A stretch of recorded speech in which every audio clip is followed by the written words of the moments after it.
Gusto ba talaga ng Diyos patayin si Isaac? No. Ang sinasabi lang ng Panginoon, you have been praying for that son for 25 years. Ibinigay ko ang desire ng puso mo. Ang tanong nung natanggap mo siya, nasa akin pa rin ba puso mo? Kailangan i-testing eh. Kasi minsan tayo, pag nakakuha na ng blessing, nakakalimutan na yung nagpala. Kaya minsan talaga, iaalaw ng Lord na mawala yung bagay na yun para ma-realize mo, hindi na pala si Lord ang Diyos mo. Hindi gustong patayin ng Lord si Isaac. Ang gusto niyang patayin yung idolatry sa puso ni Abraham. Tingin niyo ba talaga ang Diyos natin, kailangan niya ang pera natin? No, gustong patayin ng Lord yung idolatry ng mammon sa ating puso.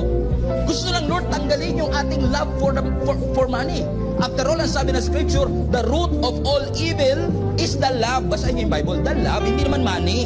Hindi masama ang money. Yung love of money, yung greediness. Ayaw lang ng Diyos na meron tayong ibang tinitingala maliban sa Kanya. God is a jealous God.